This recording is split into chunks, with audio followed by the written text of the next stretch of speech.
When someone you care about, especially a man you trusted, hurts you, the natural response is emotional.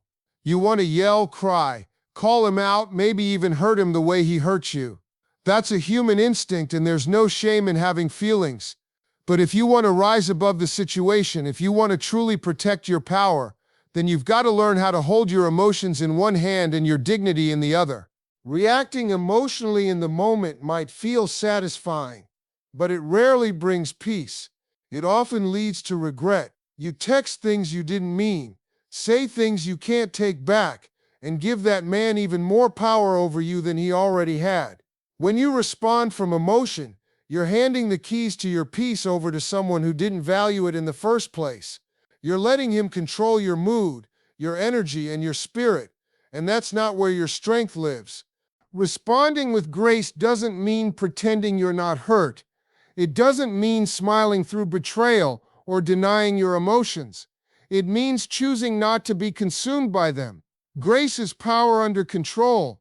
It's the ability to acknowledge your pain without becoming it. It's looking at the storm inside you and saying, I see you, but you don't get to drive today.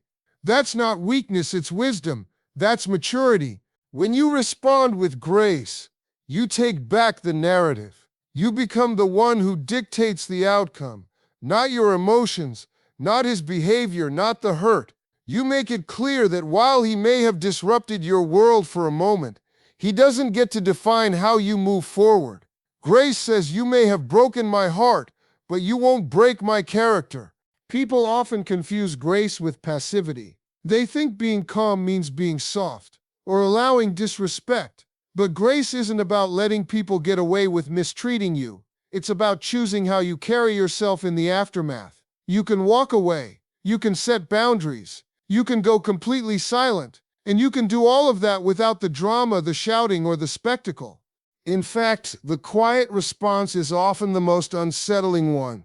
When a man expects you to fall apart, to beg to come undone, and instead you walk away in peace, that shakes him more than any angry message ever could.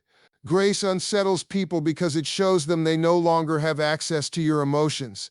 You stop being predictable. You stop being reactive. You stop being available for chaos. Responding with grace is also about protecting your future self.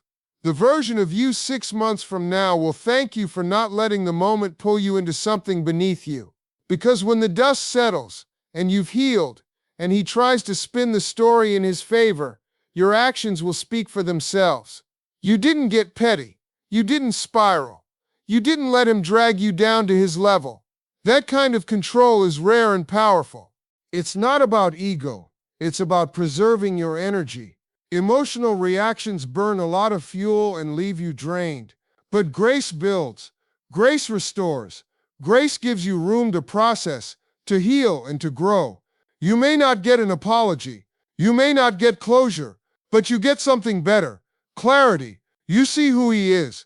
You see what you deserve, and you see what you'll never tolerate again. So when you're hurt, when the tears come, when the betrayal stings, feel it, but don't let it guide your next move. Pause, breathe, sit in silence if you have to. Write it out, cry it out, pray it out, but don't lash out. Don't hand your dignity to someone who already dropped it. Respond with grace, and you stay in control of your story. And trust this: when you carry yourself with quiet strength, when you let grace speak louder than pain, that man will remember how you left. Not with anger, not with desperation, but with peace and a closed door he'll never be welcome behind again. When someone hurts you, especially in a way that shakes your trust or breaks your heart, there's a strong temptation to make your pain visible. You might want to show the world what they did, to get support, to make them feel guilty, or to prove a point. But healing and elevating in private is one of the most powerful, dignified responses you can choose. It doesn't mean hiding what you feel. It means choosing to rise without the need for an audience or validation. Healing in private is about giving yourself the space to process without external noise. When everyone knows your business, you open the door for commentary, opinions, judgment, and even pity. And none of those things are helpful when you're trying to rebuild your strength. Healing is messy, It's inconsistent. Some days you feel okay. Other days you might break down over a song, a scent, a memory.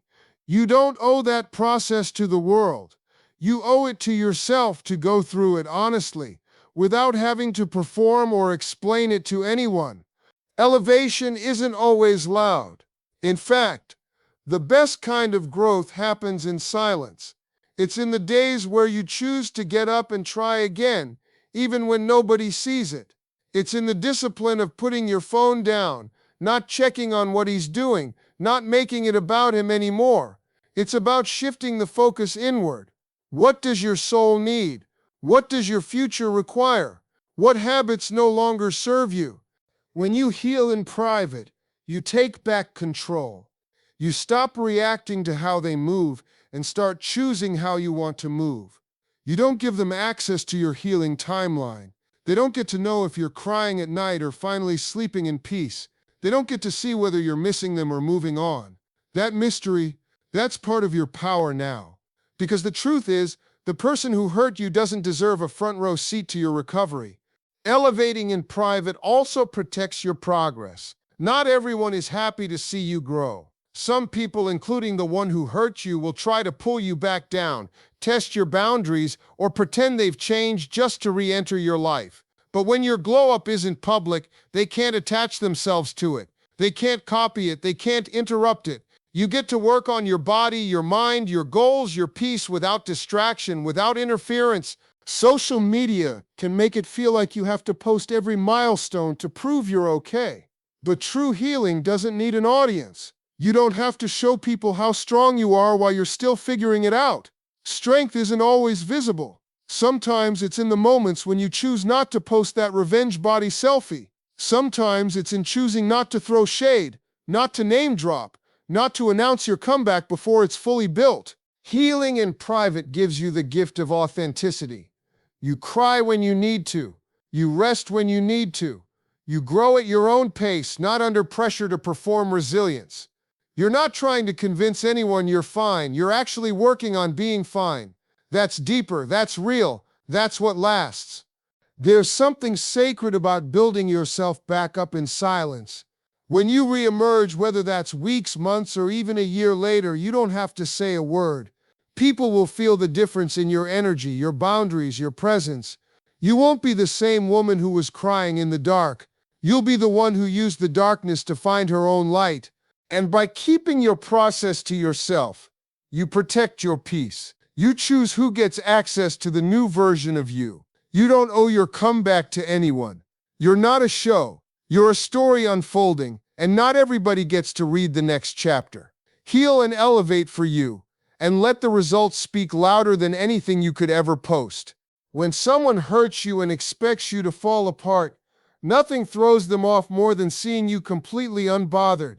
Not cold, not pretending, not bitter, just genuinely unshaken. That's not a game.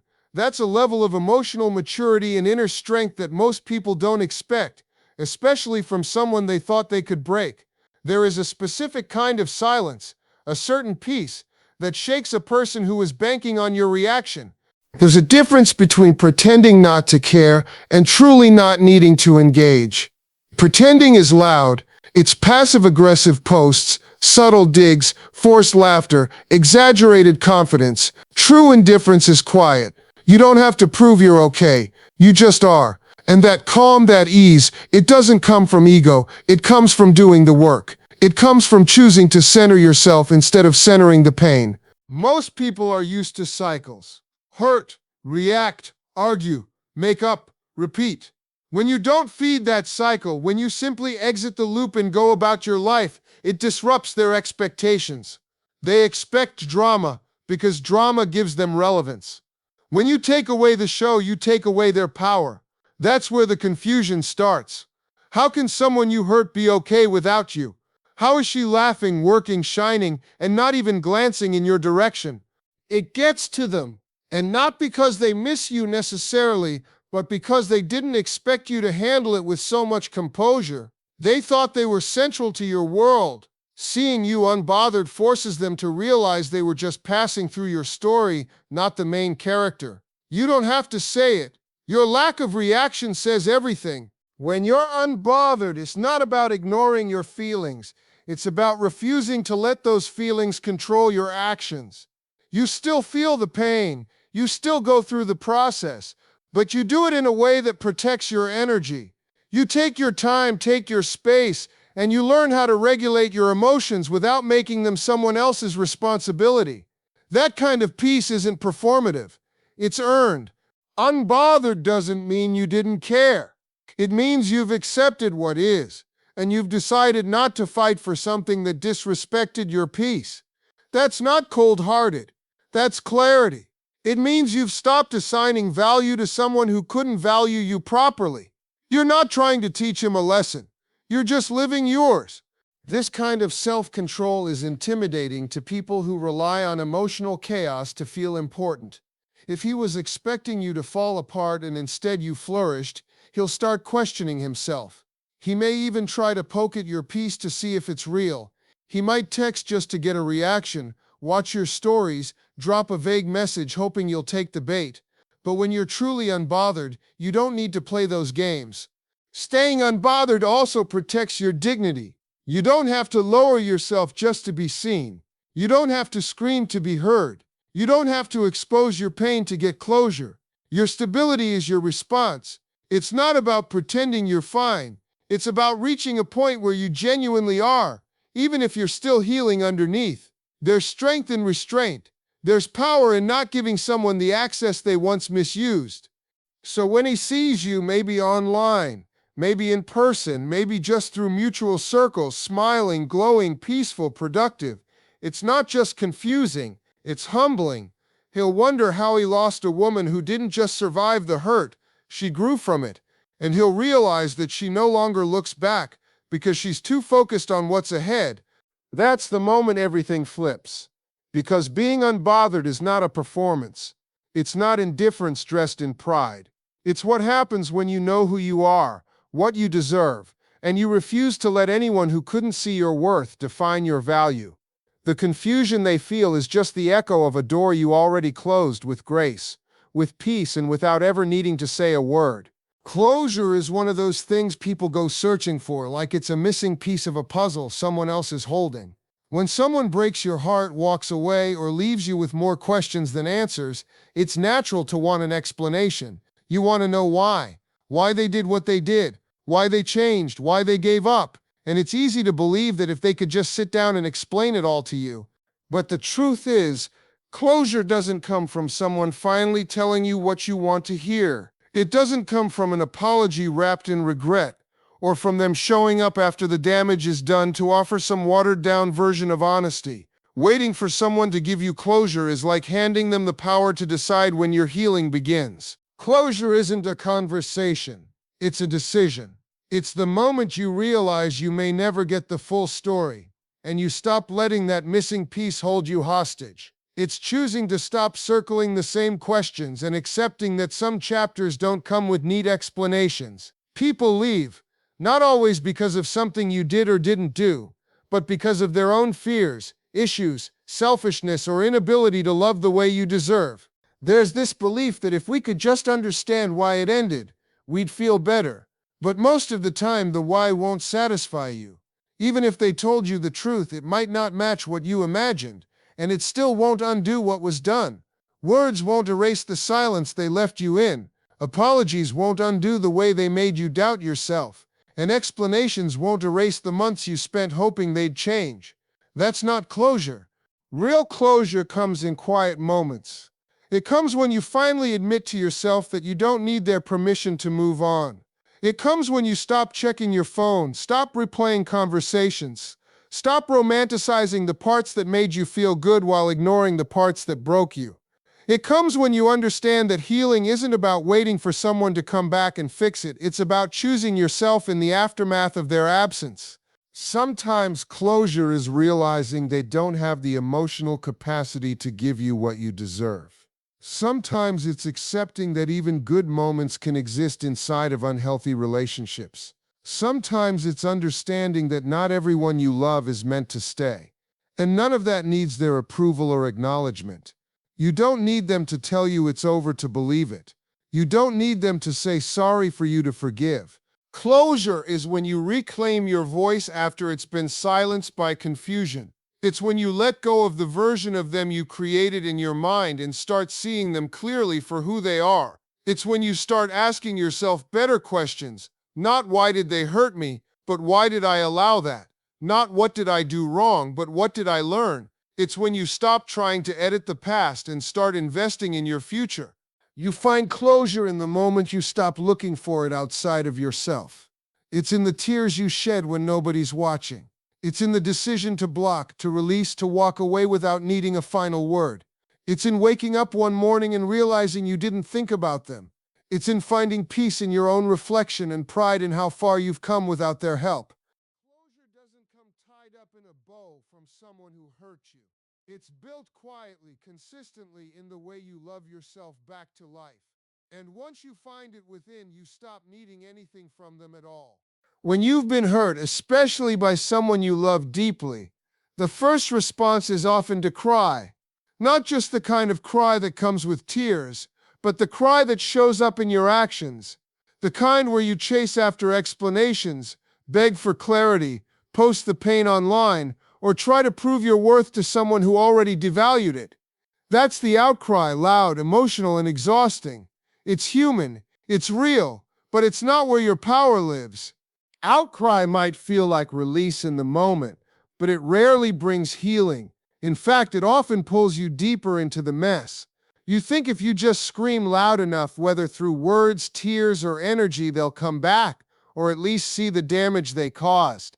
But the truth is, the people who hurt you often aren't listening, not because they don't hear you, but because they were never tuned into your heart in the first place.